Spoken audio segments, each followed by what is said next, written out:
Bonjour à toutes et à tous, et merci d'être venus par ce jour de grève. Donc on va dire qu'on est tous en grève, mais qu'on discute gentiment entre nous. Donc je vais vous parler de biodiversité et d'évolution.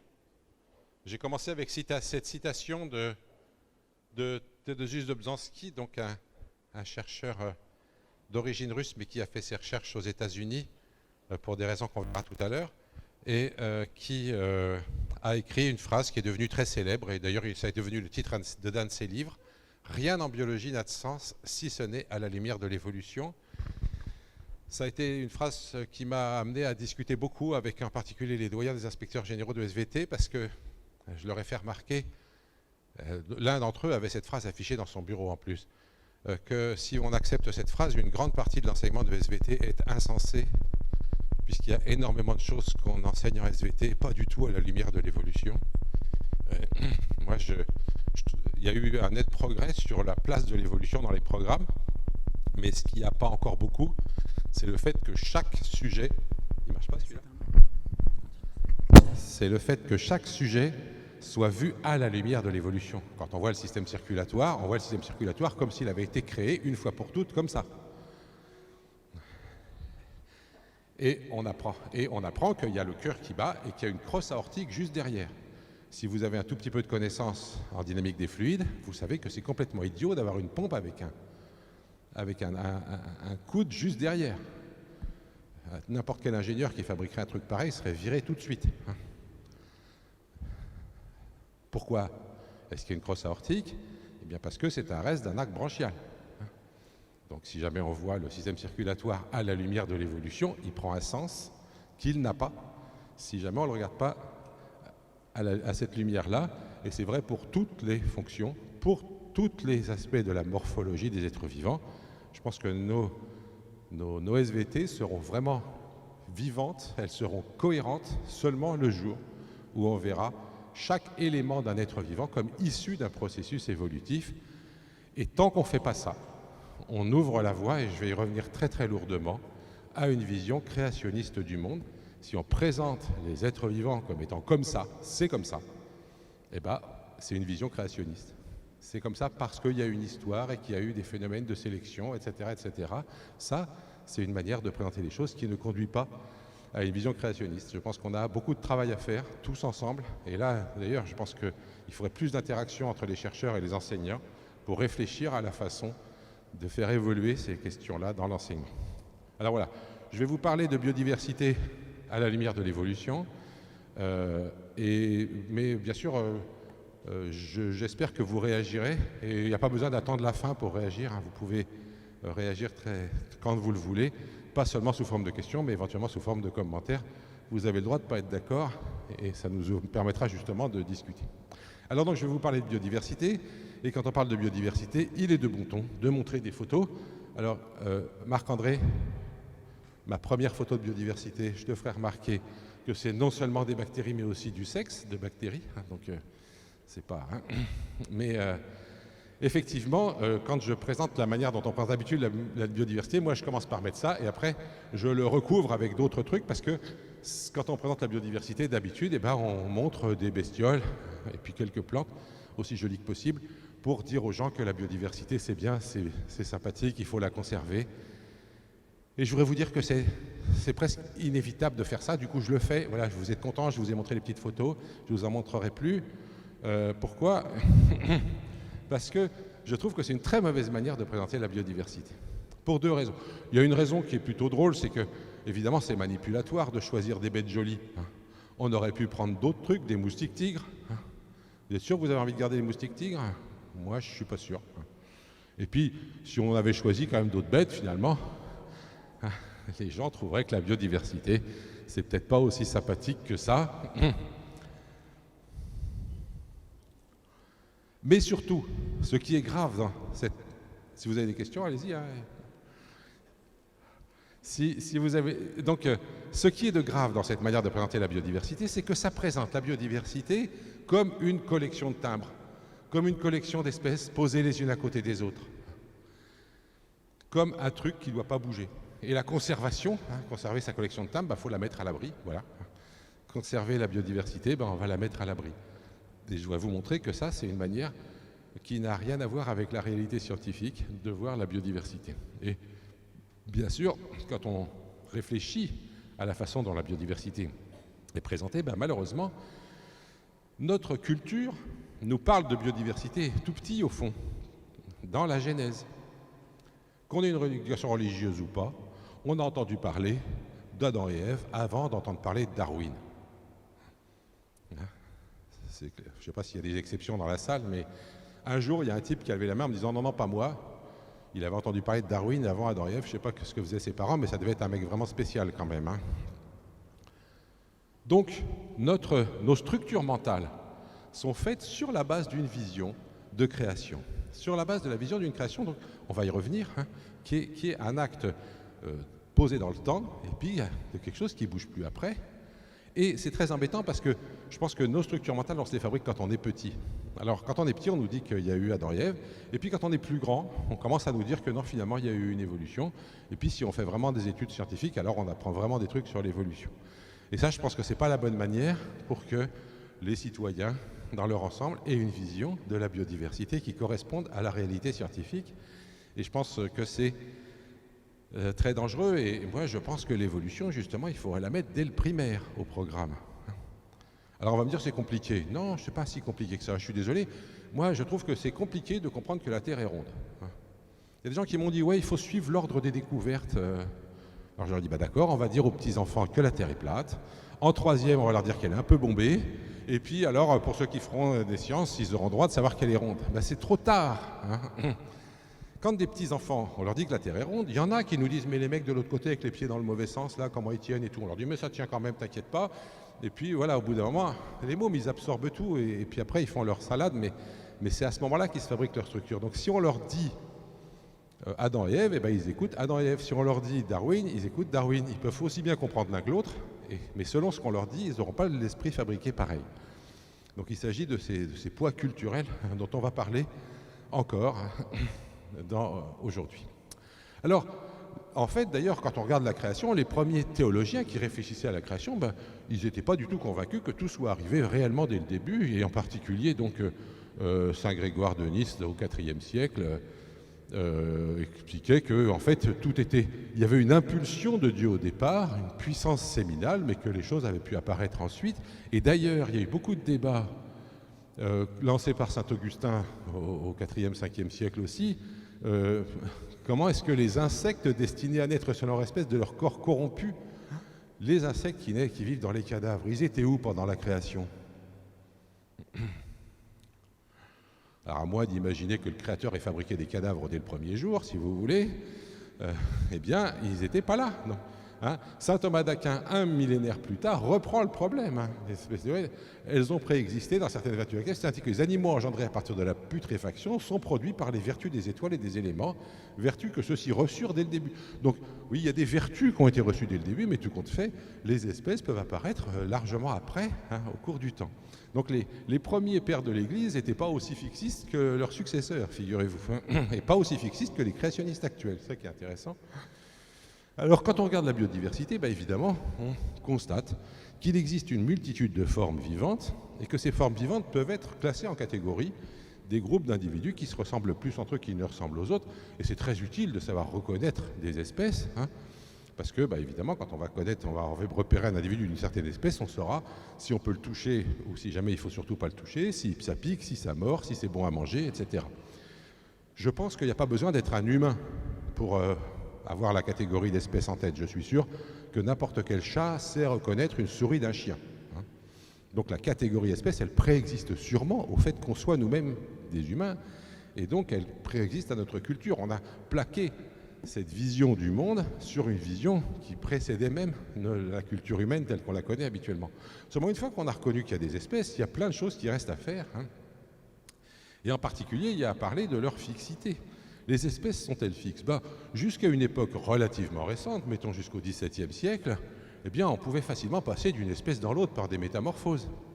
Ça, c'est 3 planches issues de 3 traités de botanique différents du XVIIe siècle, et c'est l'image d'un arbre dont les feuilles tombent par terre et se transforment en oiseau, et d'autres tombent dans l'eau et se transforment en poisson. Voilà. Et tout le monde reconnaissait ça dans les traités de botanique du XVIIe siècle.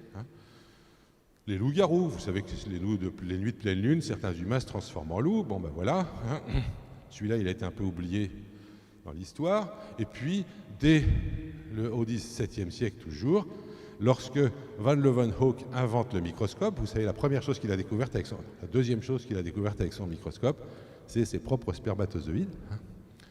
Et ouais, comme beaucoup de collégiens à qui on offre un microscope, vous savez, et puis vous ne saviez pas, je vous préviens. Et donc, un de ses collègues, Hartsocker, dessine un petit spermatozoïde avec un petit bonhomme à l'intérieur. Et ça, pour moi, c'est l'occasion de vous raconter deux choses. La première, c'est que quand je suis devant des élèves, je fais gaffe, je dis attention, non, c'est pas vrai, c'est pas comme ça que ça marche, mais là, je pense que vous êtes tous au courant. Vous êtes tous au courant que c'est pas comme ça que ça marche, mais je suis sûr que vous laissez dire des trucs qui ressemblent à ça dans vos familles, pas en classe. Mais quand on dit « papa met une petite graine dans le ventre de la maman », ben c'est ça qu'on veut dire. Si vous êtes un vrai biologiste, vous êtes censé dire au type qui dit ça « non, non, raconte pas de conneries à ce pauvre enfant, la graine c'est le produit des femelles chez les plantes ». Vous savez tous ça. Mais ceci dit, on continue à parler de semences humaines pour les mâles. Et c'est intéressant parce que, en réalité, donc, ça veut dire qu'on donne à l'enfant tout petit l'image du fait que c'est son père qui l'a fabriqué et que sa mère a été un terreau plus ou moins fertile dans lequel la graine a germé. C'est quand même un truc. Laissez pas dire ça. Si jamais vous entendez un jour quelqu'un qui dit « papa met une graine dans le ventre de la maman », vous l'arrêtez tout de suite, vous dites au môme « non, non, c'est pas vrai, il te raconte des conneries, c'est maman qui a fait la graine, papa il avait mis un tout petit machin de rien du tout dans la graine au départ ». Ça compte presque pas. Vous savez que pour nous évolutionnistes, les mâles sont des parasites des femelles. Mais comment vous appelez un gus qui vous transmet son ADN et qui vous fait reproduire sans rien foutre lui-même? Alors ça pose un vrai problème aux évolutionnistes parce que le problème c'est pas qu'il y ait des parasites, ça on est habitué. Le problème c'est que les femelles font exprès de se faire parasiter. Alors ça c'est vraiment un truc. Voilà, donc c'est pas le sujet d'aujourd'hui, je vous en parlerai pas plus, mais enfin c'est mon sujet de recherche préféré pratiquement. Donc voilà. Donc vous voyez, ça c'est le premier point. On raconte des histoires, la création, Adam et Ève, la petite graine, etc. On n'arrête pas de raconter des petites histoires aux enfants qui leur donnent une image totalement fausse, qu'il va falloir ensuite corriger. Et on corrige difficilement. C'est beaucoup plus difficile de corriger que de ne pas rentrer les erreurs au départ. Alors, à l'époque, donc au XVIIe siècle, quand la petite graine en question tombait pas dans une femme mais dans la terre, ça faisait une mandragore. La mandragore était supposée être le produit de la germination de la semence humaine dans la terre. On la trouvait souvent sous les gibets des pendus parce que c'est une plante qui aime l'azote. Et sous les gibets des pendus, il y avait beaucoup d'azote. Et vous savez peut-être que la pendaison provoque souvent une éjaculation. Donc on voyait la semence humaine tomber, on voyait sortir des mandragores. Et donc on en a déduit que ces plantes étaient issues de la semence humaine. Vous voyez donc que les métamorphoses, ça se produisait dans tous les sens au XVIIe siècle, et c'est seulement au XVIIIe siècle, à la suite de très nombreux travaux que je vous épargne, qu'on va abandonner l'idée de métamorphose au sens dont on parle là, c'est-à-dire qu'on va dire que les chiens ne peuvent pas faire des chats, les humains ne peuvent pas devenir des loups, etc. Tout ça, c'est des conneries. Mais les têtards peuvent donner des grenouilles et les chenilles peuvent donner des papillons. Ah, mince alors. Donc il y a des métamorphoses, mais pas n'importe lesquelles. Alors vous allez me dire, c'est simple. Les métamorphoses se produisent dans les espèces. Ah oui, mais ça, il a fallu le décider. Parce que si jamais les métamorphoses à l'intérieur de l'espèce, pour que ça soit vrai, il a fallu mettre dans la même espèce les trucs qui se métamorphosaient. Tant qu'on définissait une espèce comme un ensemble d'individus qui se ressemblent, évidemment que cette chenille et ce papillon ne se ressemblent pas du tout. Donc je vais mettre les deux dans la même espèce pour que la métamorphose se produise à l'intérieur de l'espèce. En fait, ce faisant, les naturalistes de l'époque, je ne pense pas qu'ils se soient rendus compte de la révolution qui s'est en train d'opérer. Mais l'espèce est devenue non plus une catégorie de forme repérable comme ça instantanément, mais une catégorie qui se définissait dans la durée. Vous voyez, je peux plus voir une chenille ou un papillon et savoir s'ils sont de la même espèce ou pas sans prendre du temps pour regarder quel descendant va faire le papillon, quel papillon va produire la chenille. L'espèce, à partir du moment où on décide qu'il n'y a pas de métamorphose, entre espèces, l'espèce devient une catégorie qui se définit par une continuité généalogique et non plus comme par une forme instantanée. Et je pense que vous savez tous qu'on a donc substitué au critère de ressemblance un critère de descendance dans la définition de l'espèce dès le XVIIIe siècle. Et ça, je pense qu'on ne le dit pas assez, parce qu'après, effectivement, toute la systématique, toute la science de la classification des êtres vivants a progressivement remplacé ce critère de ressemblance par un critère de descendance. Et aujourd'hui, avec la systématique phylogénétique, eh bien, on est à fond là-dedans, mais c'est un mouvement qu'on peut considérer comme moderne, si vous voulez, sauf qu'il prend sa source dès le XVIIIe, le jour où on décide que les métamorphoses se produisent à l'intérieur des espèces. Alors, la systématique, elle naît au XVIIIe siècle, elle naît des travaux d'un certain nombre de naturalistes, mais disons, elle a été produite vraiment par l'activité de Carl Linné, donc un Suédois, qui en 1735 publie le premier système de la nature. Et c'est la création de ces systèmes successifs qu'on va appeler la systématique. Et dans ce système de la nature, Linné part des espèces et les regroupe en genre, en famille, en ordre, en classe. Et puis dans les espèces, il reconnaît des sous-espèces et des variétés ou races. Et ce système de la nature va servir de base à toute la classification future qu'on va bien sûr reprendre de diverses façons, mais on va rester toujours sur cette classification hiérarchique et sur le fait ensuite d'ailleurs de donner des noms sous forme d'un binôme latin à tous les êtres vivants de façon à homogénéiser les notations entre les naturalistes. Le système de Linné était un système relativement artificiel. Par exemple, vous savez que pour les plantes, il explique que la fleur est une chambre nuptiale dans laquelle se déroulent des noces. Ça va faire scandale, parce que les noces en question, il y a une femme avec plusieurs hommes. Et c'est en fonction du nombre d'hommes qui classent les plantes. C'est le nombre d'étamines. Il y a les plantes à une étamine, à 2, à 3, etc., à 12, etc. Et évidemment, ce système est tout à fait artificiel. Et progressivement, la suite du XVIIIe siècle et au cours du XIXe, les naturalistes vont s'imposer une règle qui va être de chercher une classification dite naturelle, c'est-à-dire une classification fondée sur un ordre interne à la nature. Le travail du systématicien, ça va être de regarder ces plantes ou ces animaux avec attention, de leur trouver des structures profondes communes et de produire la classification à partir de là. Et tous les systèmes vont être de plus en plus naturels et de moins en moins artificiels, jusqu'à Darwin. On verra après ce que ça a donné. Linné fait ce travail de systématique, donc, sous une base théorique extrêmement claire. Il écrit en 1737 dans un livre de botanique, mais il a dit la même chose dans plusieurs ouvrages. Toutes les espèces tiennent leur origine de leur souche en première instance de la main même du Créateur Tout-Puissant, car l'auteur de la nature, en créant les espèces, donc j'insiste, les espèces sont les créatures de Dieu, imposa à ces créatures une loi éternelle de reproduction et de multiplication. Les espèces sont éternelles, elles ont été créées, elles sont éternelles. Et de multiplication dans les limites de leur propre type. Donc non seulement elles sont éternelles, mais en plus elles restent dans les limites de leur type, elles ne peuvent pas bouger. Donc vous voyez que Linné propose un système dans lequel les espèces ont été créées une fois pour toutes, elles sont éternelles et immuables. Alors, il rejette l'idée de métamorphose, on ne peut pas passer d'une espèce dans l'autre, et il admet qu'il y a des diversités dans l'espèce, mais cette diversité dans l'espèce, il va la rejeter. Il va dire que ce sont des petites différences, ce sont des variations de la coquille extérieure dues au caprice de la nature.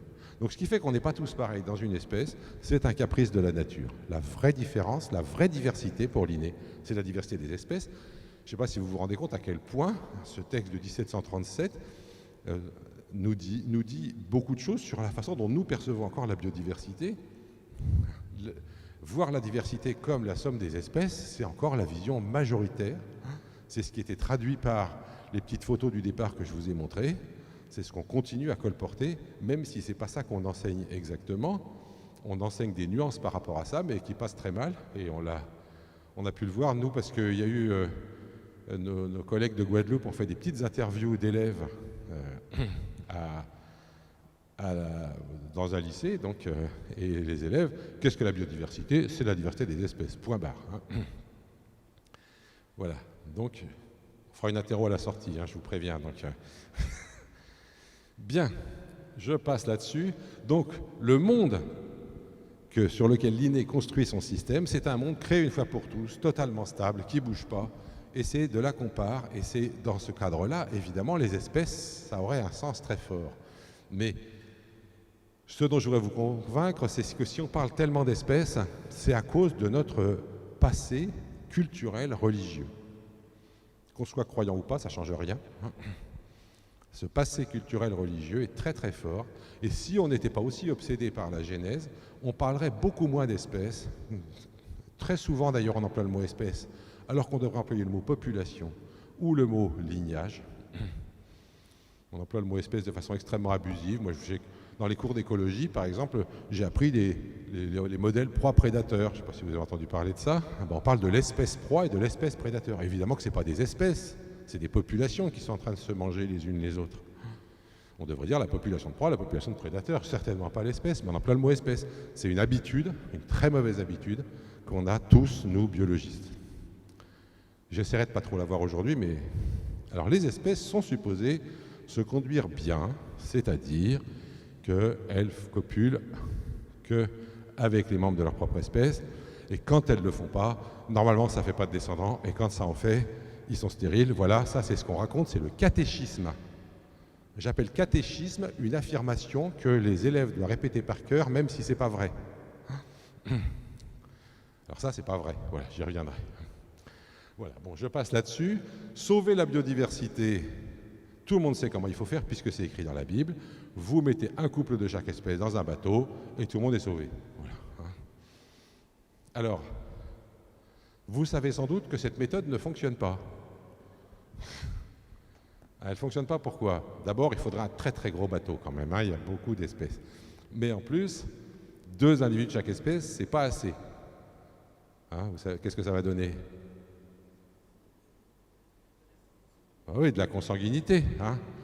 Vous vous rendez compte, bon, déjà que c'est pas très propre que ce soit les frères et sœurs ensuite qui copulent pour faire les petits, mais en plus, c'est vraiment pas bon sur le plan génétique, et donc votre espèce va se casser la figure. C'est intéressant parce que du coup, Noé, c'est une figure dans le domaine de la conservation. La plus grosse association de conservation de la biodiversité en France s'appelle Noé Conservation. Mais évidemment, les gens qui s'occupent de conservation se sont rendus compte donc qu'il fallait de la diversité dans les espèces pour maintenir les espèces. Alors c'est drôle parce qu'au lieu de se dire, bon, on s'est gouré, la diversité, c'est pas que celle des espèces, ils ont dit, bon, ce qui compte, c'est les espèces, mais pour arriver à garder les espèces, il faut mettre de la diversité dans les espèces. Oui, la diversité dans les espèces est prise en compte, non pas en tant qu'elle-même, mais en tant qu'elle est nécessaire à ce que les espèces se maintiennent. Notre obsession de l'espèce obscurcit totalement notre vision de ces questions de biodiversité. Pendant qu'on y est, n'oublions pas qu'à l'époque, il y avait des chaînes des êtres qui étaient présentées avec le non-être en bas, l'être parfait en haut, Dieu, et du non-être, ça commençait avec les minéraux, les plantes, les animaux, les femmes, les hommes, les démons, les anges et Dieu.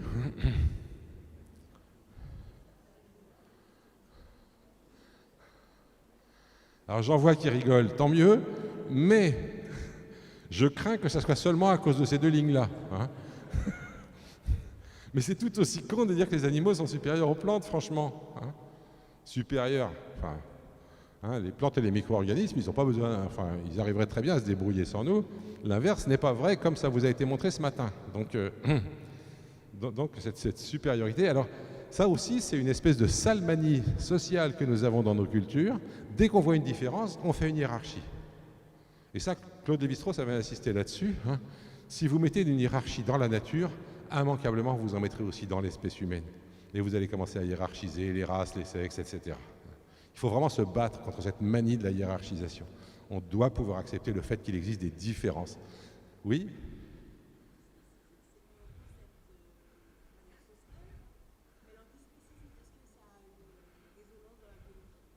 Est-ce que l'espèce a une résonance dans la biologie?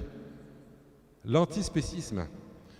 Alors écoutez, je vous propose qu'on avance un petit peu et qu'on en reparle après. Parce que je vais revenir sur ce que c'est qu'une espèce. Et je pense qu'effectivement, c'est une question intéressante. L'antispécisme, vous savez tout ce que c'est. C'est le fait de dire que, au fond, donner des droits aux humains qu'on ne donne pas aux animaux, c'est pareil que de donner des droits à une race sans la donner à toutes les autres races. Et donc, on va, de la même façon qu'on doit être antiraciste, on devrait être antispéciste. On pourra discuter ça tout à l'heure, mais je voudrais d'abord vous présenter ce que je pense être une espèce, et puis après on en rediscutera. Voilà. Alors tout ça n'était possible évidemment que parce que la Terre n'était pas ancienne à l'époque. Vous savez sans doute que au XVIIe siècle, Usher, donc un grand théologien anglais, avait calculé que la fin de la création datait du 23 octobre 4004 avant Jésus-Christ. Hein. C'est très précis. Hein. Et c'est incroyable, le 23 octobre n'est même pas un jour férié. Je trouve ça quand même... Ce qui fait que la Terre avait quelque chose comme 5-6 000 ans. Hein. Et évidemment, sur des durées pareilles, que ça n'ait pas bougé, ça pouvait être crédible, il faut bien voir ce qui est. Et ça, les gens étaient convaincus de ça. Les choses ont évolué au XVIIIe siècle. Buffon, donc lui, alors Buffon et Linné, c'était les deux grands naturalistes du XVIIIe siècle au niveau mondial. Hein. Ils se détestaient. Ils se détestaient. Buffon trouvait que Linné était un dévot extrêmement énervant. Et Linné détestait Buffon aussi. Linné avait un avantage sur Buffon, c'est que Buffon ne donnait pas de nom aux espèces, alors que Linné donnait des noms aux espèces. Donc Linné a appelé Buffonia une plante qui a une odeur absolument insupportable. Et d'ailleurs, il a choisi Buffo pour le crapaud. Bon, bref. Voilà. Ça se fait encore, hein. Il y a un petit ver intestinal vraiment dégueulasse qui s'appelle Bush, hein, qui a été découvert par des Américains. Donc, on parle de systématique, il y a quand même des trucs drôles dans la systématique, il n'y en a pas beaucoup, alors profitons-en. Et donc voilà, Buffon, lui, il n'était pas seulement un grand naturaliste, il était aussi industriel, il possédait des forges à côté de Dijon, des grosses forges. Hein. Et donc il va faire fondre des boulets de canon, et il regarde en fonction de la taille du boulet à quelle vitesse il se refroidit. Il imagine que la Terre est un morceau de soleil qui s'est décroché, il se demande combien de temps il faut pour qu'elle atteigne la température actuelle en faisant des abacs à partir de ces boulets de canon. Et il déduit donc dans l'histoire naturelle que la Terre devrait avoir au moins 76 000 ans, ce qui va être considéré comme une offense terrible par la Sorbonne, qui va lui demander de se rétracter, ce qu'il va faire sans hésiter. Mais enfin, bon, c'était dit. L'âge de la Terre commence à se rallonger au XVIIIe siècle, 76 000 ans, vous voyez qu'on est encore loin du compte. Le suivant qui va essayer de calculer l'âge de la Terre, ce sera un contemporain de Darwin, qui s'appelle Kelvin. Vous connaissez sans doute les degrés Kelvin. Kelvin, d'ailleurs, qui disait qu'on ne pouvait rien connaître sans savoir faire des mesures. Et du coup, lui, il mesurait tout, y compris l'âge de la Terre. Simplement, il s'est gravement trompé parce qu'il a fait des calculs qui supposaient que la Terre était un solide et qu'il a ignoré la convection. Or, il a regardé le profil de descente des températures quand on descend vers le centre de la Terre. Et ce profil qu'il avait, il était juste, sauf que le profil, en l'expliquant avec un solide, ça ne marchait pas du tout comme avec un système avec des convections. Et puis en plus, il ignorait qu'il y avait de l'énergie nucléaire au centre de la Terre. Et donc tout ça fait que son calcul était extrêmement faux et qu'il a proposé quelques millions d'années. Et donc il a dit que, évidemment, ça ne permettait pas d'expliquer l'évolution. J'y reviendrai tout à l'heure, mais comme ça, on ne parlera plus de ça après. Et ce qui est intéressant, c'est que Kelvin parle de l'extrême futilité des théories de M. Darwin, puisque ses calculs montrent que la théorie est fausse, que la théorie de Darwin est fausse. Hein, c'est intéressant, c'est les rapports toujours qu'on a entre les biologistes et les physiciens. Je ne sais pas si vous avez remarqué. Hein. Si un physicien n'est pas d'accord avec un biologiste, c'est sûr que c'est le biologiste qui a tort. Hein, donc, si on vous fait ça, rappelez-leur l'histoire de Kelvin et Darwin. C'était le géologue et le biologiste qui avaient raison contre le physicien, qui avait fait des calculs justes sur des hypothèses fausses, ce qui leur arrive assez souvent. Moi, je suis un peu traumatisé par l'extrême manque de modestie de nos collègues de physique qui nous parlent doctement de tout ce qu'ils savent en oubliant qu'ils ignorent 95% de la masse de l'univers. C'est leur droit d'ignorer 95% de la masse de l'univers, mais du coup, ils devraient avoir un tout petit peu plus d'humilité dans les rapports entre leur science et celle des autres. Voilà, c'était mon passage sur la physique. Alors, quant aux philosophes, ils sont toujours très amusants aussi. Je ne sais pas s'il y en a dans la salle, là. Non, il n'y en a pas. Oh, on en avait en Guyane, on en a eu. Alors, au XVIIIe siècle toujours, donc Voltaire, même dit, ouais, c'est tôt, hein. Voltaire, dans un conte qui s'appelle L'homme aux 40 écus, règle ses comptes avec la biologie de son époque. Et en particulier donc avec un dénommé De Maillet. Alors De Maillet, c'était un érudit, un diplomate, mais qui avait écrit un livre qui était une cosmogonie qui expliquait l'origine des êtres vivants et de la Terre et tout ça. Et il supposait que la Terre était un globe de verre avec de l'eau et que tout est sorti des eaux, que tous les êtres vivants étaient sortis de l'eau. Et les roches aussi d'ailleurs. Alors il n'avait pas fait ça sous son nom pour ne pas avoir d'ennui, il avait écrit à l'envers, le livre s'appelle Téliamède. Téliamède, c'est De Maillet à l'envers, où entretien avec un sage indien, donc il imagine un dialogue avec un sage indien qui lui explique tout ça. Et Voltaire va se moquer de lui dans ce conte, L'homme aux 40 écus. C'est un conte que vous n'avez sûrement pas lu, donc vous avez lu peut-être Zadig, Candide, et puis point barre. Mais dans le même bouquin, il y avait aussi celui-là que personne ne lit jamais. Et donc voilà, il dit qu'il a rencontré Téliamède, qui lui apprend qu'il y a eu d'abord des beaux hommes marins qui ensuite devinrent amphibies, leurs belles queues fourchues se changeant en cuisses et en jambes. J'étais encore tout plein des métamorphoses d'Ovide et d'un livre où il était démontré que la race des hommes était bâtarde d'une race de babouins, jamais autant descendre d'un poisson que d'un singe. Alors, je voudrais vous dire que ça, c'est intéressant parce que donc, Voltaire veut montrer que Téliamède a tort, et pour ce faire, il va employer Ovide. C'est-à-dire que Téliamède propose l'idée que les êtres vivants sont transformés au cours du temps. Ça ressemble furieusement à des histoires de métamorphose. Au XVIIIe siècle, on est tout fiers d'avoir enfin compris que les métamorphoses n'existent pas entre espèces. Donc, et ça c'est des mouvements de balancier très courants en science, vous avez une idée fausse, vous montrez qu'elle est fausse, vous la rejetez, mais vous la rejetez tellement que vous rejetez même ce qu'il y avait de vrai dans l'idée de départ. Donc on a rejeté l'idée de métamorphose et du coup on est parti sur le fixisme total. Les espèces ne changent jamais. Avant elles pouvaient changer tout le temps, maintenant elles ne changent plus jamais. Et donc, comme Téliamède propose une vision dans laquelle les espèces se transforment, eh bien on le ramène à Ovide et on dit voilà, c'est encore des vieilles histoires. Le modernisme à l'époque de Voltaire, c'est de dire que les espèces ne changent pas. De même que le modernisme au début du XXe siècle, c'est de dire qu'il n'y a pas d'hérédité des caractères acquis, on y reviendra.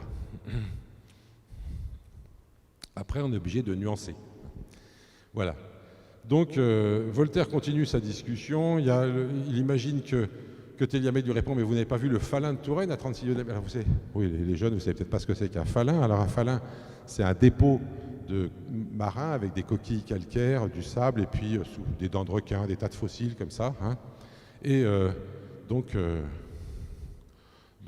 Téliamède emploie cet argument, et Voltaire lui répond « Quant à votre falin, je doute encore qu'il soit un lit de coquilles de mer. Il se pourrait bien que ce ne fût qu'une mine de petites pierres calcaires qui prennent aisément la forme de fragments de coquilles, comme il y a des pierres qui sont figurées en langue et qui ne sont point des langues. » Alors ça, à l'époque, c'est des pierres qu'on appelait des glossopètres. Glosso, la langue, pètre, la pierre, c'est-à-dire des langues en forme de pierre, je vous en montrerai tout à l'heure. En réalité, c'est des dents de requin.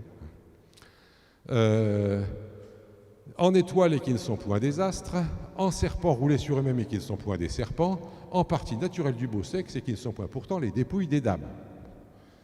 Alors, je vais vous montrer les trucs dont il est question. Les glossopètres, les étoiles. Alors ça, c'est quoi ça? Des fragments de tiges de crinoïdes qui se délitent facilement, mais ça, la tige, voilà, c'était un empilement de ces trucs-là. En serpents roulés sur eux-mêmes, ça, vous connaissez tous, les ammonites. Et les parties naturelles du beau sexe, ça, tout le monde ne connaît pas. Ce sont des oursins qui peuvent prendre cette forme tout à fait suggestive. Donc vous voyez que Voltaire se moque de Téliamède, lui dit que tout ça, c'est des petites pierres qui prennent des formes curieuses, c'est tout, ça n'a aucun sens. Voltaire refuse l'idée de fossiles. Et d'ailleurs, il conclut « J'aime mieux croire que des pèlerins de Saint-Jacques ont laissé quelques coquilles vers Saint-Maurice que d'imaginer que la mer a formé le mont Saint-Bernard. Donc si on trouve des coquilles dans les montagnes, c'est parce que les pèlerins de Saint-Jacques les ont lâchées. » Saint-Jacques de Compostelle, bien sûr, et que donc c'est absolument pas des fossiles. L'idée que les fossiles représentent des formes éteintes ne va apparaître qu'à la fin du XVIIIe siècle, début XIXe, en fait au début du XIXe siècle, quand on va être obligé de se rendre à l'évidence sur le fait que certains trucs ne peuvent pas être expliqués autrement. Par exemple, ces grands fémurs-là, eh bien jusqu'au XVIIIe siècle, on attribuait des fémurs de cette taille-là à des géants. Il y en a dans la Bible des géants. Donc il n'y a pas de raison. Et il y avait un géant très célèbre qui s'appelait Teutobochus. Oui, il était grand. Et voilà, c'est un homme normal est là. Et il y a une description de la vie de Teutobochus qui a été publiée, et on a retrouvé ces ossements, et ils ont été conservés précieusement. Et c'est Cuvier qui va montrer que les ossements de Teutobochus, comme des tas d'autres, du même genre qui étaient gardés à l'époque, n'étaient pas des ossements venant de géants, mais venant de trucs qui devaient ressembler à des éléphants, mais en beaucoup plus grand. Et donc Cuvier va convaincre ses contemporains que ce genre de bête a existé, et que si on ne l'a pas vu, c'est qu'il n'y en a plus, parce que s'il y en avait encore, on les aurait déjà vus. Tout le monde n'est pas sûr de ça. À l'époque, on n'a pas exploré l'ensemble du globe. Et comme disait Lamarck, il y a tellement de lieux qui n'ont pas été visités par des gens capables de voir, parce qu'il ne suffit pas que des voyageurs soient passés, il faut des gens capables de voir. Eh bien, voilà. Donc, mais Cuvier, au début du XIXe siècle, va faire admettre l'idée que les extinctions d'espèces se produisent, et il ne va pas en déduire l'idée que les espèces se transforment, il va en déduire l'idée que la Terre a évolué sous forme de catastrophes successives. Pour Cuvier, régulièrement, toutes les espèces vivantes s'éteignent et une nouvelle création est produite.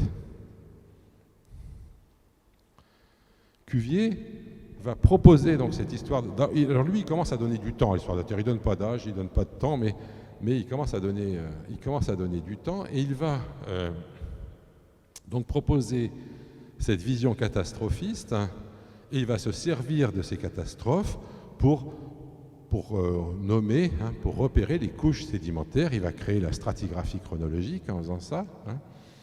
Et cette vision catastrophiste, vous voyez, l'idée, c'est qu'il y a des moments où la Terre, tout d'un coup, tout se met à se casser la figure, les montagnes surgissent dans un immense fracas, les vallées s'effondrent, la mer se rassemble à certains endroits, etc. Et puis, après, c'est calme, ça ne bouge plus, jusqu'à la prochaine catastrophe. Il y a né à cette époque-là d'ailleurs un genre littéraire qui est le roman géologique. Le dernier, ce que vous connaissez peut-être, c'est Voyage au centre de la Terre de Jules Verne.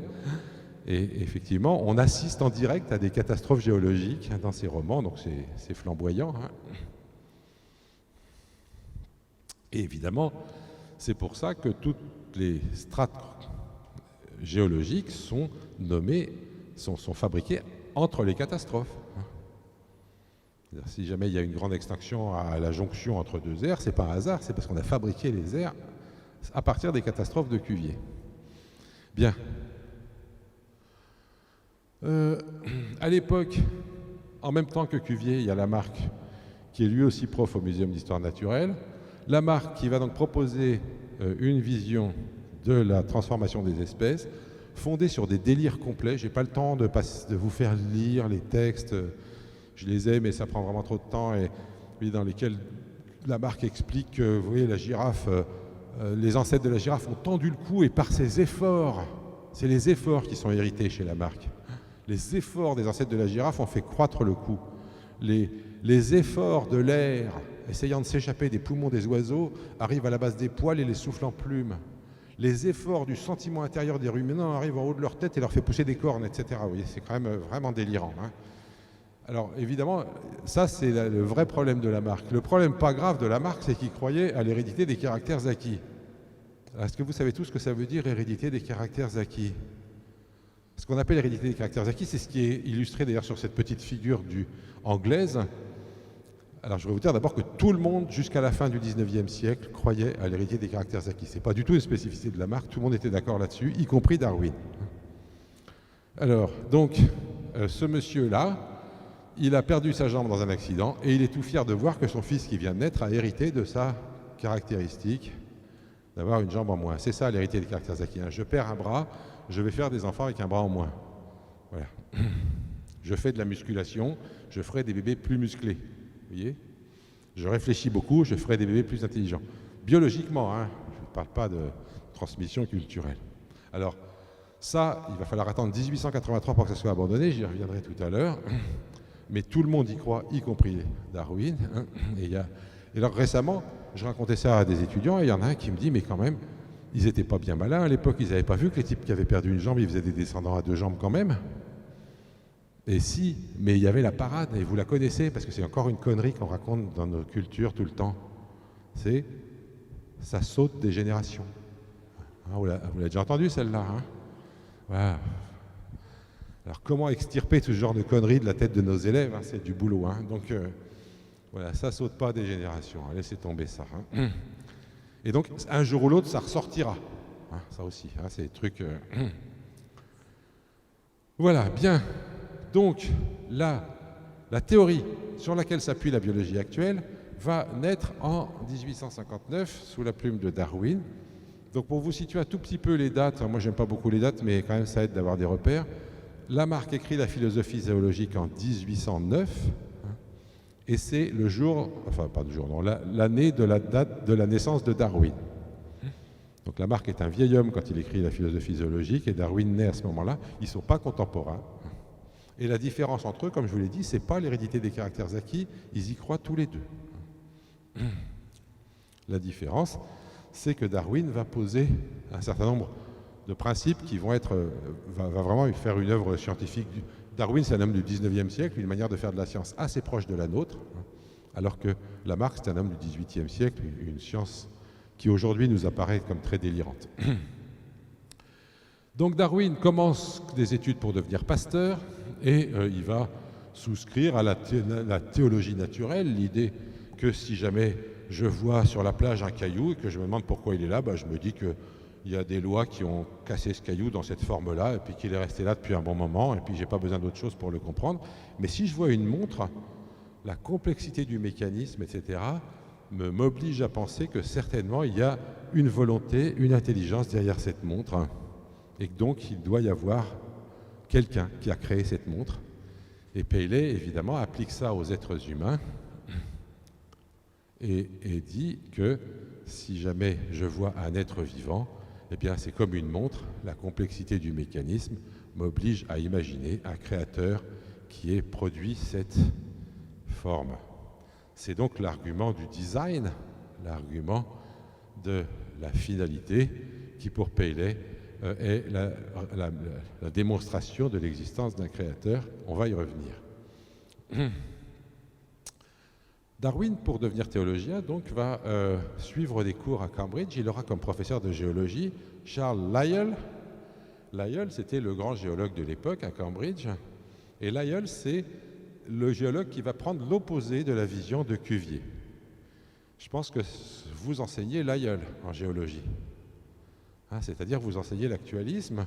L'idée est donc que, cette fois-ci, les montagnes ne sont pas sorties à grand fracas un jour de catastrophe, mais que des tremblements de terre progressifs ont fait monter les montagnes, que les vallées ne se sont pas effondrées dans un grand fracas, elles non plus, mais que les fleuves ont doucement creusé la vallée.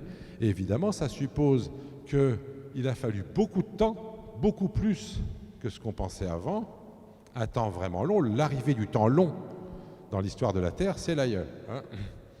Et Lyell va expliquer que des petits effets accumulés sur des temps très longs peuvent produire des grands effets. Et il ne donnera pas de chiffres, mais on a des raisons de penser qu'il pensait en dizaines de milliards d'années pour l'âge de la Terre, c'est-à-dire qu'il était encore au-dessus, c'est le seul qui a été au-dessus des valeurs actuelles, disons. Jusque-là, on avait été très en dessous. Alors Darwin va profiter de ces... Alors excusez-moi d'ailleurs, je voudrais vous faire remarquer quand même au niveau de l'enseignement qu'aujourd'hui on enseigne l'actualisme de Lyell, je pense que c'est ça que vous enseignez. N'oubliez pas quand même de dire que cet actualisme pris au sens le plus strict, comme ça a été le cas dans les années 1970, ça a des inconvénients. Parce que c'est au nom de l'actualisme de Lyell qu'on a rejeté l'hypothèse de la météorite pour expliquer les grandes extinctions, la grande extinction KT. Évidemment, quand les premiers qui ont proposé l'idée qu'une météorite avait pu tomber sur Terre et provoquer une extinction de masse, les gens ont dit, mais non, l'actualisme nous dit que ce qui s'est passé dans le passé, c'est la même chose que ce qui se passe aujourd'hui. Aujourd'hui, on ne voit pas de météorites faire éteindre les espèces, donc c'est pas ça qui s'est passé avant. Et donc aujourd'hui, il faut bien voir que notre vision de la géologie et de la paléontologie repose sur l'actualisme avec un certain retour du catastrophisme pour les grandes extinctions. Donc, encore un mouvement de balancier, hein, où on est passé du catastrophisme à l'actualisme, et où il faut remettre un peu de catastrophisme dans l'actualisme, si on veut comprendre réellement ce qui se passe.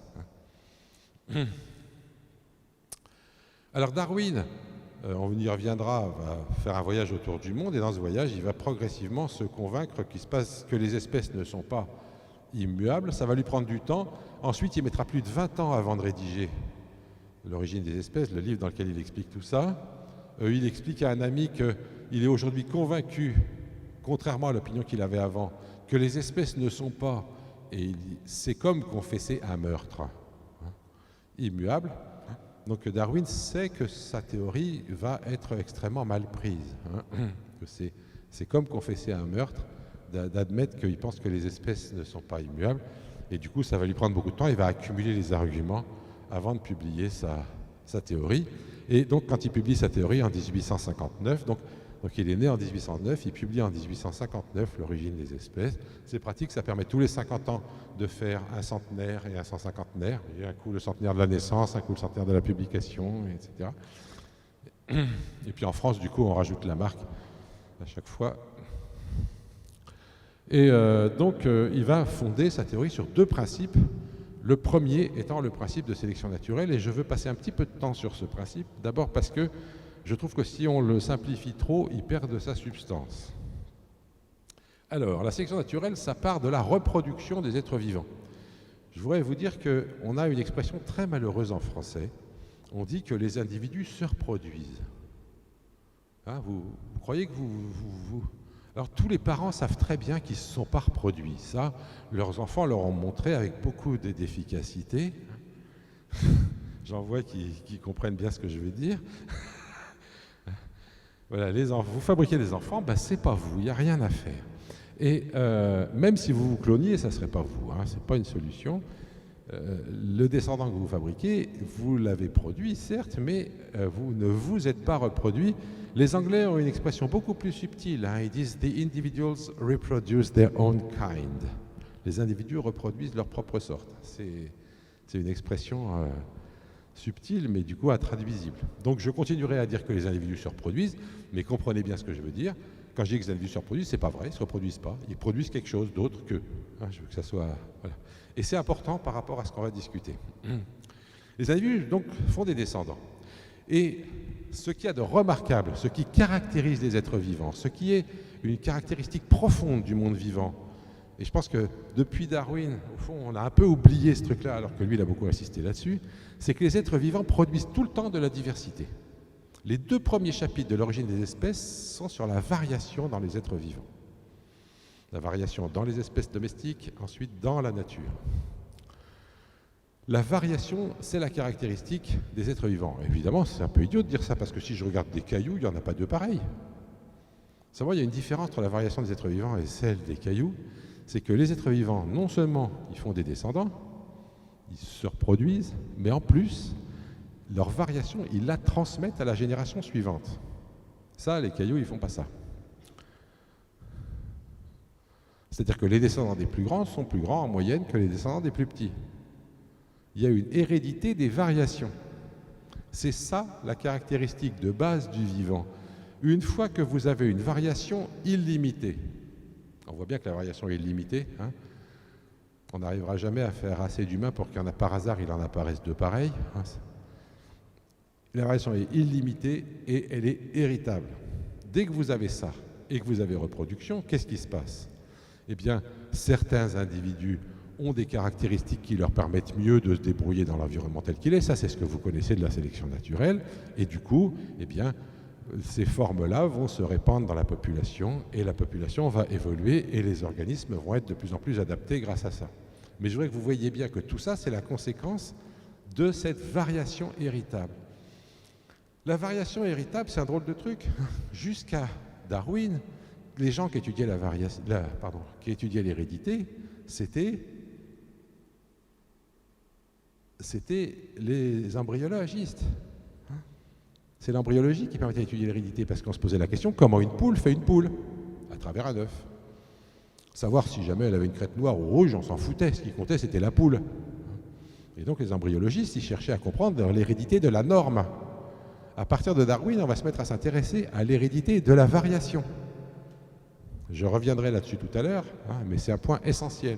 Si vous voulez comprendre la sélection naturelle, et d'ailleurs la sélection tout court, parce que c'est vrai aussi pour les espèces domestiques, eh bien il faut comprendre qu'il y a des variations, qu'elles sont engendrées par un système héréditaire et qu'elles sont transmises à la génération suivante. Voilà, donc à partir de ce moment-là, on peut comprendre la sélection naturelle, mais la sélection naturelle inclut la variation et son hérédité. Et de ce point de vue-là, elle est absolument particulière aux vivants. Moi, j'ai entendu des astronomes dire qu'il y avait de la sélection parmi les étoiles. Ça, c'est pas vrai. Il y a un tri parmi les étoiles, il y en a qui disparaissent, d'autres pas. Voilà. Seulement, comme elles n'ont pas de variation héritable, les étoiles, et ben, du coup, il n'y a pas de sélection naturelle. C'est un autre processus, la sélection naturelle. Et ça, c'est un truc pas facile à faire comprendre aux non-biologistes, ce que je suis en train de vous dire là. Même aux mieux intentionnés. J'ai des discussions constantes, par exemple, avec Jean-Pierre Bibring, c'est un physicien qui travaille sur les planètes et qui cherche de la vie sur les autres planètes. Mais pour arriver à le convaincre que justement ce qu'on étudie en biologie, ça a des particularités, et que cette particularité, c'est ça, c'est l'hérédité des variations, ben, c'est un problème compliqué. Bibring, vous le connaissez peut-être, c'était lui qui était responsable de Rosetta, là, la sonde qui s'est posée sur Tchouri. Voilà. Bien. La théorie de Darwin résout le problème du finalisme. Et ça aussi, je voudrais vous en dire deux mots, parce que nous qui enseignons l'évolution, et donc vous aussi, on est constamment confrontés au problème du finalisme, au fait de savoir, même dès qu'on enseigne les SVT, d'ailleurs il n'y a pas besoin d'enseigner l'évolution, et d'ailleurs si on enseigne les SVT sans l'évolution, c'est une catastrophe de ce point de vue-là, parce que, eh bien, on constate que l'œil est fait pour voir. Voilà. Oh, quelle horreur, l'œil est fait pour voir. Ah non, on n'a pas le droit de dire ça. Oh là là, si on dit ça, on va avoir des ennuis avec l'inspectrice et tout. Alors voilà, moi je dis que l'œil est fait pour voir. Et je dis que... Alors, je ne sais pas si vous savez, mais le mot finalisme, il y a une version plus savante en grec, ça se dit téléologie. Ça veut dire la même chose. Discours sur les fins. Mais il y a un certain nombre de scientifiques, dont Jacques Monod par exemple, qui ont proposé l'idée que l'un des buts de la biologie devait être de rejeter la téléologie et de produire une nouvelle vision du monde fondée sur la téléonomie. La téléonomie étant à la téléologie ce que l'astronomie est à l'astrologie. Vous me suivez? L'astronomie, c'est la version scientifique de l'astrologie qui n'est pas scientifique. Et bien la téléonomie, c'est la version scientifique de la théologie qui ne l'est pas. Alors, on va revenir sur ça. Ça vient de l'Antiquité, là, pour le coup. Aristote propose l'idée des causes finales. Alors, une cause finale, pour lui, c'est la cause la plus importante, la raison dernière des choses, c'est la raison... Et la raison est un principe. Et donc, Aristote explique que nous avons des mains et que ces mains ont été produites. La cause de l'existence de nos mains, c'est que ça nous permet d'attraper.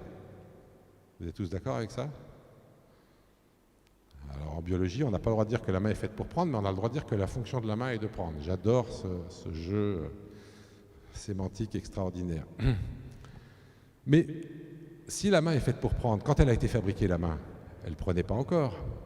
Donc, la cause finale d'Aristote pose un problème logique très grave dans la science contemporaine, c'est que la cause se situe après l'effet. Ma main s'est fabriquée avant que je prenne. Donc la cause de ma main se situe avant le moment où elle est fabriquée. Alors qu'évidemment, quand vous voyez une montre, un marteau, si je fabrique un marteau, bon, eh bien, la cause du fait que je fabrique ce marteau, c'est que je sais que je vais avoir besoin de taper sur un truc avec un objet et que je fabrique un marteau pour pouvoir taper sur un clou. Effectivement, la cause du marteau, elle est après le moment où je le fabrique, mais c'est mon esprit qui me permet d'aller anticiper de cette cause finale. Mais sur les êtres vivants, il n'y a pas d'esprit. Alors comment est-ce que les êtres vivants ont bien pu obtenir des structures finalisées comme l'œil? En réalité, la réponse, un siècle après Aristote, on ne peut pas dire qu'il y a eu un débat parce qu'ils n'étaient pas contemporains. Lucrèce, lui, écrit « Évite cette erreur et garde-toi bien d'y tomber. La clairvoyance des yeux n'a pas été créée, comme tu pourrais croire, pour nous permettre de voir au loin. C'est pas davantage pour nous permettre de marcher à grands pas que l'extrémité des jambes et des cuisses s'articule sur les pieds, non plus que les bras, que nous avons les mains qui nous servent des deux côtés, ne nous ont été donnés pour subvenir à nos besoins. Interpréter les faits de cette façon, c'est faire un raisonnement qui renverse le rapport des choses, c'est mettre partout la cause après l'effet. Aucun organe de notre corps, en effet, n'a été créé pour notre usage, mais c'est l'organe qui crée l'usage. Ça ressemble plus à ce qu'on raconte officiellement en SVT, ça. Hein. Mais mon problème, c'est que c'est pas très convaincant comme truc. Hein. Moi, je n'arrive pas à imaginer que les atomes s'assemblent au hasard. Oh, super, ça a fait un œil. Et avec ça, on voit. Non, on voit bien sûr que c'est parce qu'on a des yeux qu'on voit. Mais l'œil n'existerait pas s'il ne permettait pas de voir. Alors comment se fait-il? Comment peut-on se sortir de ce problème de la causalité dans le mauvais sens? Eh bien, je voudrais vous dire que, donc, effectivement, il faut remettre les causes avant les effets. Je pense qu'on est tous d'accord là-dessus. Mais maintenant, je vous propose de voir comment la théorie darwinienne résout ce problème. Elle le résout grâce à l'hérédité des variations. Et au fait que nous, biologistes, on a l'habitude de regarder le temps de façon circulaire. Je ne sais pas si vous avez remarqué, mais on n'arrête pas de dessiner des cycles. Un œuf qui fait un embryon, qui fait un individu, qui fait des gamètes, qui refont un œuf, etc. On n'arrête pas de... Les cycles, c'est bien joli, mais en réalité, ce n'est pas vraiment des cycles. Je pense que vous en êtes tous rendu compte. C'est des bouts de spirale, pardon. Parce que je dis œuf, embryon, individu, adulte, gamète, œuf. Le nouvel œuf, là, c'est pas le même que l'œuf d'avant. On a changé d'époque. Hein. Donc, en fait, quand je regarde un cylindre par le bout, je vois un cercle. Ok. Mais si je le regarde par le côté, je vais voir qu'il a une longueur. Donc, en réalité, ce qu'il faut voir, c'est que les cycles biologiques sont en réalité des morceaux de spirale qu'on regarde par l'extrémité. Qu'est-ce qui se passe? Eh bien, le processus de sélection naturelle, c'est un processus par lequel, à chaque pas de temps, toute variation qui augmente l'efficacité de mon œil va être conservée, toute variation qui fait que mon œil est moins bon va être éliminée, et donc progressivement, les variations qui se sont produites fortuitement. Donc, en fait, ce qui est intéressant, c'est que à l'échelle de chaque tour de spirale, c'est Lucrèce qui a raison. Les variations arrivent au hasard. C'est pas parce qu'il fait froid que ça fait de la résistance au froid. Ça fait aussi bien de la résistance. Mais seulement quand il fait froid, la sélection ne garde que les gènes de résistance au froid. Et donc progressivement, au cours du temps, je sélectionne toutes les variations qui vont faire que l'œil voit mieux. Parce que les individus qui voient mieux s'en sortent mieux que les individus qui ne voient pas, en général. Et le résultat, c'est que si moi j'ai un œil ici, c'est pas pour voir moi. La cause, elle n'est pas dans le fait que je verrai avec, elle est dans le fait que mes ancêtres ont vu avec. Et vous voyez que la cause, là, ça y est, maintenant, elle est revenue avant. Et c'est parce qu'il y a cette hérédité que le fait que mes ancêtres aient un œil qui permet de voir, ça fait que moi aussi, j'ai un œil qui permet de voir. S'il n'y avait pas l'hérédité, évidemment, tout ça ne marcherait pas. L'hérédité fait que la cause est la réussite de mes ancêtres, et le résultat, c'est que j'ai un œil, que j'ai une main qui me permet d'attraper, etc. La finalisation des objets est expliquée par la théorie darwinienne, par le processus de sélection naturelle agissant sur des variations héritables. Bon, s'il n'y a pas de philosophe dans la salle, peut-être que je vous casse un peu les pieds avec ça, mais je pense que c'est important parce que on est constamment confronté à ce problème de finalisme, et je vous conseille de bien y réfléchir parce qu'en fait, je crois que si vous voulez être convaincant vis-à-vis de gens qui sont tentés par des attitudes créationnistes, vous serez plus efficace à leur dire oui, l'œil est fait pour voir, et je vais vous expliquer comment se fabrique un œil fait pour voir par le processus darwinien, plutôt que de lui dire non, l'œil n'est pas fait pour voir. Parce que ça, c'est carrément pas croyable, si vous voulez. Moi, si jamais j'ai un créationniste d'un côté, un évolutionniste de l'autre, le créationniste me dit l'œil est fait pour voir, l'évolutionniste me dit non, l'œil n'est pas fait pour voir, si j'y connais rien, je vais croire le créationniste, il n'y a rien à faire. Donc, je pense que c'est un sujet très sensible dans l'enseignement des SVT, cette affaire-là. On peut en discuter, si vous voulez, mais on pourra en reprendre après. Bien. Pour arriver à convaincre ses contemporains, on fait une pause dans un quart d'heure. Pour arriver à convaincre ses contemporains de la réalité de sa théorie, Darwin va devoir combattre la notion d'espèce telle qu'on l'a vue tout à l'heure. Dans l'origine des espèces, il insiste sur le fait que jusqu'à présent, on n'a pas pu tracer une démarcation entre les espèces et les sous-espèces. On n'a pas réussi davantage à tracer une démarcation entre les sous-espèces et les variétés fortement accusées, ou entre les variétés à peine sensibles et des différences individuelles. Donc vous voyez, différences individuelles, des variétés, sous-espèces, espèces, Tout ça, c'est un continuum. Hein. Ces différences se fondent l'une dans l'autre par des degrés insensibles constituant une véritable série. C'est la même diversité qu'il y a entre deux personnes parmi nous et qu'il y a entre deux espèces. C'est juste une question de niveau ensuite. Je veux vous dire que si c'est vraiment la même, alors c'est très embêtant de ne pas les compter de la même façon quand on définit la biodiversité. Or, je vous ai dit tout à l'heure qu'une mauvaise définition de la biodiversité, c'était la somme des espèces qui existent sur Terre. Alors tous les gens un peu bien intentionnés vont dire, bon d'accord, on va faire un truc un peu plus malin, on va dire la biodiversité, premièrement la diversité entre espèces, deuxièmement la diversité dans l'espèce. C'est ça que vous enseignez? Vous vous rendez compte? Ça veut dire que vous avez un continuum de diversité, puis vous coupez, crac, au niveau de l'espèce. Pourquoi l'espèce? Pourquoi pas au niveau de la variété ou au niveau du genre? Pourquoi choisir l'espèce? Pourquoi? Je vais vous le dire moi. Parce que l'espèce, c'est ça qui a marqué dans la Genèse.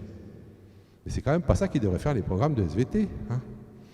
Donc, je pense qu'il faut arrêter avec cette vision-là, et je vais vous proposer une autre vision. Pardon. D'autant que, du coup, on en profite pour donner une définition fausse, mais pratique et facile à apprendre par cœur aux élèves, qui est que les espèces, c'est les individus qui se reproduisent entre eux, mais pas avec les autres. Alors, je vous ai pris quelques exemples frappants. Bon, ça, effectivement, quand je montrais cette photo, des fois, il y avait des gens qui venaient me voir après la conférence et qui me demandaient qu'est-ce que ça donne. Bon, alors, je l'ai trouvé dans un livre de Tournier qui s'appelle Des clés et des serrures. Hein. Et alors, je leur disais, écoutez, je pense que ça donne rien. Alors les gens, ils me disaient, mais comment vous le savez? Alors je dis, bah, on n'a jamais vu un hybride qui se baladait dans la savane, et puis ils sont quand même loin dans l'arbre. Alors les gens, ils me disaient, et il faut être loin combien dans l'arbre pour que ça ne marche pas? Et là, je me rendais compte que j'étais un con parce que j'en avais aucune idée, je ne pouvais pas leur répondre. Et je me suis rendu compte qu'il y a 50 ans, ils m'auraient posé la même question. Bon, je n'étais pas encore prof à l'époque quand même, mais avec les lions et les tigres, j'aurais répondu pareil. Or, à force de s'emmerder dans les eaux, les lions et les tigres, ils ont fini par faire des petits ensemble, comme vous le savez. Et quand ils ont fait des petits, ça a été génial parce que la vision religieuse de l'espèce s'est tout de suite vue par le fait que tout le monde, moi je me souviens, tous mes collègues disaient « Ouais, il y a des petits, mais ils vont être stériles. Sainte espèce, priez pour nous, vous voyez ?» Et paf, ils ne sont pas stériles. Hein. Ah bah merde. Hein. Ça, c'est un deuxième génération. Vous voyez qu'il est tout mignon. Hein. Donc voilà. Qu'est-ce qu'on s'en fout que les lions et les tigres soient capables de faire des petits ensemble? Ils ne sont même pas sur le même continent. Pourquoi ils auraient besoin de s'emmerder à ne pas pouvoir faire des petits ensemble? Voilà. Je m'en doutais un peu parce que moi j'avais travaillé un peu sur les chevaux, les ânes, les zèbres. Ah, toujours celui-là, il plaît beaucoup. Alors je le montre, voilà. Et en réalité, c'est pareil, les mulets, il y en a qui sont stériles, mais pas tous. Donc tout ça, c'est du quantitatif, c'est pas, on s'en fout au fond que les ânes et les zèbres ils puissent faire des petits fertiles, puisqu'ils font jamais de petits ensemble, on les laisse pas. On laisse pas les ânes se balader librement dans les eaux pour aller se faire féconder par les zèbres. Hein, donc, bon. Quant aux plantes, alors là, les plantes, c'est la catastrophe. Hein. Évidemment, les plantes... c'est toujours les parents pauvres de la réflexion à SVT. Heureusement qu'il y a les champignons pour être encore plus ignorés que les plantes, mais...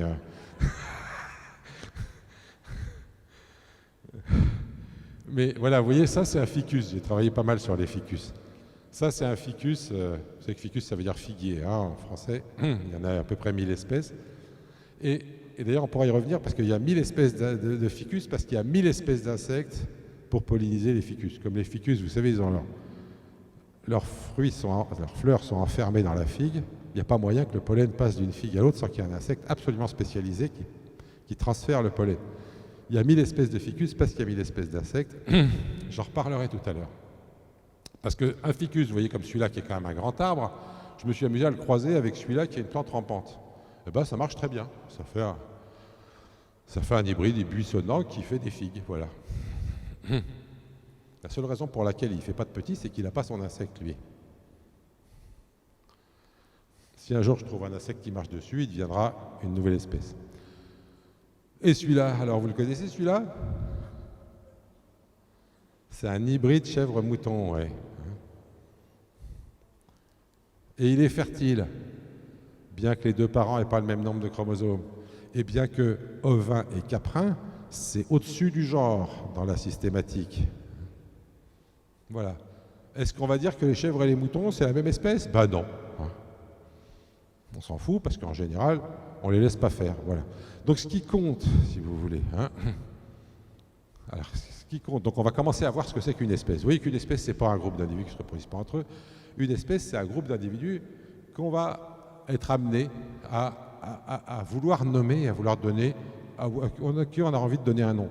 C'est notre droit, nous humains, de nommer les espèces. D'ailleurs, c'est même plus qu'un droit, c'est un devoir. Dans la Genèse, c'est écrit qu'on doit nommer les plantes et les animaux, je vous signale. Mais évidemment, il ne faut pas se laisser avoir par l'outil qu'on a fabriqué. On fabrique un outil pour parler de ce qui nous entoure, c'est très bien. On nomme des espèces, c'est très bien. Mais ce n'est pas parce qu'on leur a donné un nom qu'il faut en faire plus que ça. Darwin se rend très bien compte de la difficulté. Il publie l'origine des espèces en 1859. En 1860, donc un an après, il écrit à un ami « Je suis souvent désespéré d'obtenir que la majorité des naturalistes simplement me comprennent. Des gens intelligents qui ne sont pas des naturalistes et qui n'ont pas une idée bigote du terme espèce montrent plus de clarté d'esprit. » Je vous l'ai laissé en anglais parce que vous voyez que ce n'est pas moi qui invente le mot bigote, c'est bien le mot qu'il emploie. Je suis content qu'il ait employé ce mot. Vous voyez, il y a quelque chose de religieux dans notre façon d'être obsédé par l'espèce dans tout ce qu'on fabrique en biologie. Exemple de conneries liées à ça. Vous avez sûrement déjà vu ce genre de truc. Le nombre d'espèces d'insectes, par exemple, est 10 fois plus grand que le nombre d'espèces de plantes. Bon, qu'est-ce que j'en déduis de ça? Eh bien, moi, j'en déduis rien. Voilà. Parce qu'il y a une chose que je sais, j'ai travaillé beaucoup sur les plantes et un petit peu sur les insectes. Les insectes, dès qu'ils ont un poil de travers, ils font une nouvelle espèce. On a même développé des concepts d'espèces jumelles chez les insectes. C'est des espèces qu'on n'arrive pas à reconnaître en les regardant, il faut les écrabouiller et faire une analyse pour arriver à savoir que c'est... Alors que les plantes, comme je vous l'ai dit tout à l'heure, elles sont capables d'accumuler énormément de variations. Vous pouvez avoir dans la même espèce des plantes herbacées, des plantes, des arbustes, etc. Les plantes conservent beaucoup de diversité dans chaque espèce, alors que les insectes séparent la diversité dans des espèces différentes. C'est-à-dire que si vous regardez le gâteau de la biodiversité, si vous voulez, eh bien, les insectes font des tranches très fines qui sont les espèces, alors que les plantes font des grosses tranches. Bon, très bien. Mais si vous comptez le nombre de tranches, vous ne comptez pas la quantité de diversité. Moi, je peux très bien dire, il y a autant de diversité chez les insectes que chez les plantes, sauf que chaque espèce de plante contient 10 fois plus de diversité que chaque espèce d'insecte. C'est une interprétation de ce schéma-là. C'est jamais celle qui est faite. Parce que comme on part de notre vision religieuse de l'espèce, on considère qu'une espèce égale une unité de diversité. Or ça, jamais l'espèce n'a été définie comme une unité de diversité, d'une quelconque façon. Et vous vous rendez compte ce qu'on fait? On additionne un baobab plus une drosophile plus une levure égale 3. Bon, ça n'a pas de sens. Écoutez, on apprend aux petits élèves en primaire qu'il ne faut pas additionner les poireaux et les carottes. Les poireaux et les carottes, c'est moins grave que les baobabs et les drosophiles entre nous. Donc on ne devrait pas faire des choses comme ça.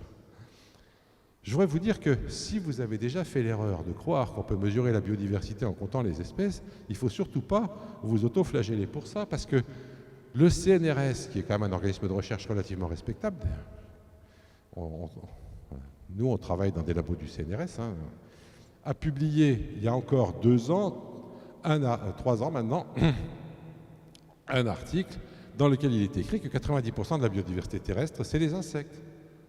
Donc le CNRS se fait avoir dans le truc dont je viens de vous parler. Qu'est-ce qu'il y a? Ils n'ont pas vu. Alors les bactéries, tu as vu, ils ont mis un truc au hasard, là, comme ça, dans leur schéma. Bon.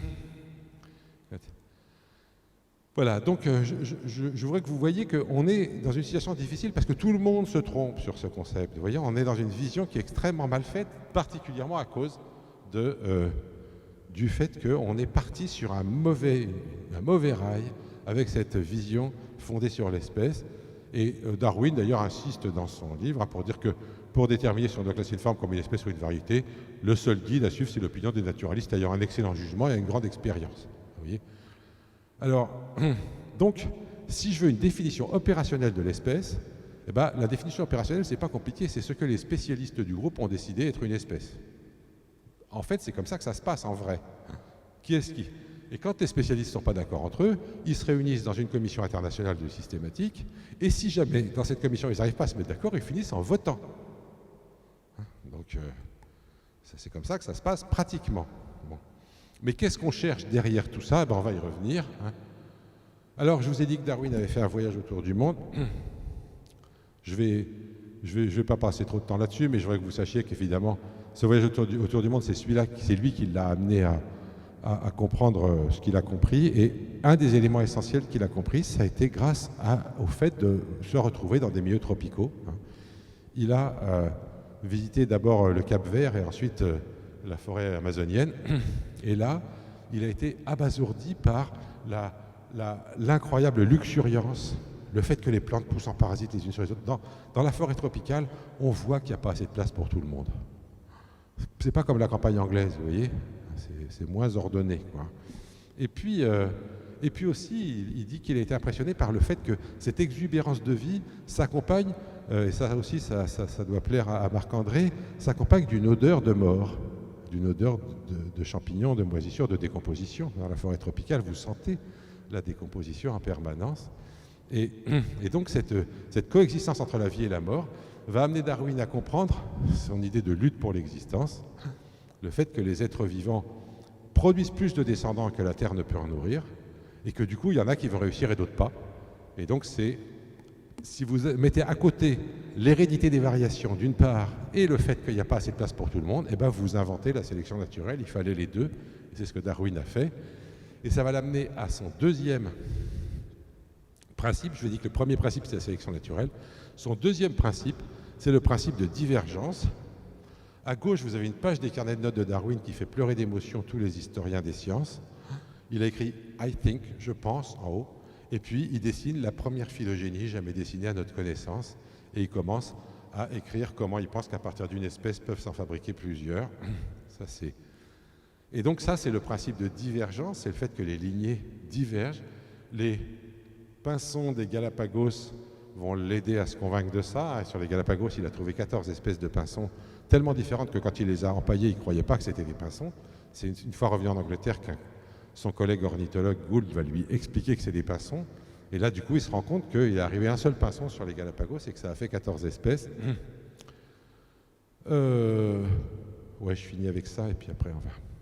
Deux mots pour finir sur l'origine des espèces. Premièrement, la conclusion de l'origine des espèces me semble un texte extrêmement important. Ça, c'est les derniers mots de l'origine des espèces. Alors, n'y a-t-il pas une véritable grandeur dans cette manière d'envisager la vie avec ses puissances diverses, attribuées primitivement à un petit nombre de formes ou même à une seule? Ça, le mot grandeur est en français d'ailleurs, hein, grandeur. Donc, il essaye de réenchanter le monde tout en se rendant bien compte que quand même, il a transformé un monde créé et harmonieux en un monde où tout le monde est en train de se bouffer et d'être en compétition les uns avec les autres. D'ailleurs, ça c'est la première édition. Dans la deuxième édition, il rajoute juste 3 mots, hein, attribués primitivement par le créateur à un petit nombre de formes ou même à une seule. Bon, il espérait sans doute désamorcer un certain nombre de conflits avec la religion. Je ne suis pas sûr qu'il ait bien réussi, mais enfin bon. Et puis la phrase d'après, « Or, tandis que notre planète obéissant à la loi fixe de la gravitation continue à tourner dans son orbite, une quantité infinie de belles et admirables formes sorties d'un commencement si simple n'ont pas cessé de se développer et se développent encore. » Et ça, finir le livre sur cette phrase, je trouve que c'est génial. Il nous dit pas « les espèces se sont créées grâce à l'évolution », il nous dit « les espèces se créent grâce à l'évolution ». Il nous place dans un monde en mouvement. Et ça, c'est pas tout le monde qui fait ça. J'ai entendu souvent des gens qui croient avoir un discours évolutionniste et qui en fait ont un discours créationniste. Ils vont vous dire, vous voyez, ils remplacent le mot créateur par le mot évolution. Au lieu de dire le créateur a créé les espèces, on va dire l'évolution a créé les espèces. Et puis pire que ça, on va vous dire l'évolution a créé les espèces et à la fin elle a créé l'homme. Voilà, vous voyez, vous êtes en plein dans la genèse, là, il n'y a pas de problème. Alors là, vous savez tous que l'homme est loin d'être le dernier apparu sur la planète. Hein. Voilà. Donc, souvenez-vous bien de ces derniers passages-là. Se développent encore, je pense que c'est très important. Je passe là-dessus. Je voudrais dire que dans l'origine des espèces, Darwin résume toutes ces idées. On va faire la pause dessus sur un schéma qui, pour moi, est le plus important de tous les schémas jamais dessinés en biologie. Et pourtant, Dieu sait si on en fait. Et le malheur, c'est pour moi, c'est le plus important et c'est pas le plus connu. Et pourtant, il a fait ce qu'il pouvait, Darwin. Tous ses livres sont richement illustrés de dessins d'oiseaux, de roches, de fossiles, de plantes, etc. Darwin, dans l'origine des espèces, il met un seul dessin, celui-là. Alors, si vous voulez me faire plaisir, quand vous serez rentré chez vous, vous taperez diagramme Darwin sur le web et vous aurez cette image, vous la chargez et puis vous la regardez bien, vous la mettez en fond d'écran, vous la fichez au-dessus de votre lit, je sais pas, faites quelque chose, mais je voudrais que vous l'ayez en tête parce que ça, bon, c'est ça le problème que j'ai, c'est que c'est quand même moins sexy que mes petites images du début. Mais la biodiversité, je vous garantis que vous la comprendrez beaucoup mieux en regardant ça qu'en regardant les petites photos. Alors je vous le décris très vite et on fait une pause, et comme ça on pourra après broder dessus. Donc au départ, tu préfères qu'on fasse la pause maintenant? Non? Bon, allez, on finit. Donc premièrement, le temps va de bas en haut et il est par couche. Et ça c'est un défaut de Darwin, il était géologue. Bon, hein. Donc les géologues, ils mettent toujours le temps en bas, les vieux en bas et les nouveaux en haut, hein, c'est les couches, et puis au lieu de mettre le temps continu, ils nous mettent un temps en couche comme ça. Bon. Mais surtout, alors là, vous ne trompez pas, ce n'est pas une phylogénie du tout ce truc-là. Hein. Pourquoi? Parce que l'axe horizontal a une signification. L'axe horizontal décrit la position écologique des êtres considérés. Plus deux points sont distants, plus, pour reprendre les mots de Darwin, leur place dans l'économie de la nature est différente. Évidemment, il ne pouvait pas dire leur niche écologique, le mot écologique n'existait pas, le mot niche non plus. Hein. Donc vous voyez que c'est un éloignement écologique qui est décrit par l'axe horizontal. Alors je vous décris vite fait ce qui se passe dans ce truc-là. Bon, on va pas. Il discute cette figure pendant 80 pages. Donc je vais vous faire un très très rapide résumé. Hein. La forme A là, qui est là, vous voyez qu'elle produit de la diversité. Ça, c'est ce qu'on a vu tout à l'heure. La reproduction des êtres vivants produit de la diversité. Parmi ces différentes formes qui existent, maintenant, elles sont très proches. Comme elles sont très proches, écologiquement, elles sont en compétition. Il va donc se produire un truc qui s'appelle aujourd'hui, on sait que la compétition arrive à l'élimination d'une des deux formes, hein, l'exclusion compétitive, ça s'appelle aujourd'hui, et donc les formes vont se faire de l'ombre et vont s'éteindre. Quelles sont celles qui vont le moins souffrir de la compétition? Ben, c'est celles qui sont sur les bords. Parce que celles qui sont sur les bords, elles sont embêtées que d'un côté par les autres, mais là, elles ont de la place. Donc, il y a un avantage pour les formes les plus déviantes à partir d'une forme de départ. Et si vous répétez ce processus de proche en proche, si les formes du milieu s'éteignent et que celles du bord se maintiennent, eh bien, vous allez voir diverger vos lignées. Donc, le deuxième grand principe de Darwin après la sélection, c'est le principe de divergence. Vous voyez que ce phénomène explique pourquoi les êtres vivants ont envahi tous les milieux. Moi, l'autre jour, j'expliquais à des amis l'histoire du manchon empereur. Je ne sais pas si vous connaissez tous ce truc-là, mais c'est une vie de fou qu'ils ont les manchons empereurs. Hein. Ils se rencontrent, il faut qu'ils apprennent chacun le chant de l'autre parce qu'il faudra qu'ils se retrouvent dans quelques mois en s'étant pratiquement pas vus. Hein. Le mâle féconde la femelle, elle pond un œuf, elle le garde sur ses pieds sous son ventre, et puis le mâle part chercher de la bouffe. Il revient au bout de quelques mois, parce que quand il revient, il y a la banquise à avancer de plusieurs kilomètres, il faut qu'il se farcisse la banquise, etc. Quand il arrive avec la femelle, ils se repèrent avec leur petit champ là, il régurgite un peu de bouffe pour la nourrir, il met les pieds jointifs avec elle et il transfère l'œuf des pieds de la femelle au sien. Si l'œuf touche la glace, il est mort. Tout le boulot pour rien. Bon. Et puis une fois que c'est fait, la femelle part chercher à bouffer à son tour. Et puis voilà, après c'est fini. Donc vous voyez qu'ils ont une vie de fou, quoi. Et j'ai des copains qui me disent, mais ils sont vraiment cons, ces manchons empereurs, qu'est-ce qu'ils sont allés foutre sur la banquise antarctique? Pourquoi ils ne sont pas allés à la Martinique? C'est cool là-bas et tout. Et la raison, c'est simple, hein, c'est qu'à la Martinique, c'est plein. Si vous voulez trouver de la place, il faut aller ailleurs. Pourquoi les êtres vivants sont allés coloniser des milieux aussi difficiles? C'est que les milieux faciles, ils ne sont pas plus faciles que les autres, simplement parce qu'ils sont pleins. Donc il y a une sélection à l'anomalie, si vous voulez. Et c'est ça qui crée cette... Voilà. Bon, dernier point là-dessus, eh bien évidemment, ce que vous voyez, c'est que les lignées vont diverger et que progressivement, je vais passer de trucs qui vont pouvoir s'appeler des variétés, puis après ça va s'appeler des sous-espèces, et puis après ça sera des espèces différentes. Et selon le temps que je mets entre deux lignes horizontales, eh bien, je peux décrire toute la production de la diversité du monde vivant à partir de ce schéma. Et la biodiversité que je vois aujourd'hui, ben, elle est là. Hein. Et elle est due au fait que les formes ont constamment produit des variations et que les formes intermédiaires se sont éteintes. C'est là-dessus qu'on va s'arrêter avant la pause. J'ai un ami qui s'appelle Jean-Claude Amezen, je ne sais pas si vous avez déjà entendu parler de lui, qui travaille sur la mort cellulaire. Il a fait un livre qui s'appelle La sculpture du vivant, parce qu'il explique que nos mains sont sculptées par la mort de nos cellules. Quand on est à l'état embryonnaire, nos doigts sont soudés, et il faut que les cellules meurent pour que les doigts se séparent. Ben, je voudrais que vous voyiez que les lignées dans l'arbre du vivant sont sculptées par l'extinction. S'il n'y avait pas d'extinction, si les formes intermédiaires n'étaient pas éteintes, eh ben, on resterait avec une espèce de ruban de trucs, mais il n'y aurait pas des formes discrètes. La biodiversité est le produit de l'extinction. Alors ça, c'est un drôle de truc. Hein. C'est-à-dire qu'il n'y aurait pas de biodiversité au sens où on l'entend s'il n'y avait pas d'extinction. Il y aurait juste un gros magma d'êtres vivants, tous interconnectés. Le fait qu'il y ait des lignées différentes, le fait qu'on puisse nommer des espèces. Et qu'est-ce que c'est qu'une espèce dans ce cadre-là? Eh bien, c'est un rameau suffisamment différent des autres pour qu'on ait envie de lui donner un nom. Hein. C'est ça qui est important. Hein. Eh bien, c'est grâce à l'extinction des formes intermédiaires que ces deux espèces sont maintenant considérées comme des espèces sont différentes. Et ce qu'il faut bien voir, c'est que bien sûr, ces espèces sont différentes. Maintenant, le fait que ce soit des espèces ou des sous-espèces, ça, c'est arbitraire. Les niveaux de catégories systématiques que nous employons sont arbitraires, mais pour décrire des choses qui existent indépendamment de nous. Les lignées, alors on a vu tout à l'heure avec Marc-André qu'en réalité le problème c'est que de temps en temps il y a des lignées très différentes qui se mettent à fusionner pour fabriquer un nouveau truc, mais ces lignées elles existent indépendamment de nous. C'est le niveau hiérarchique qu'on leur donne dans la classification qui lui est complètement arbitraire. Donc l'extinction est nécessaire à la biodiversité, mais évidemment s'il y a trop d'extinction ça ne marche plus. Et c'est ce qu'on va voir après la pause.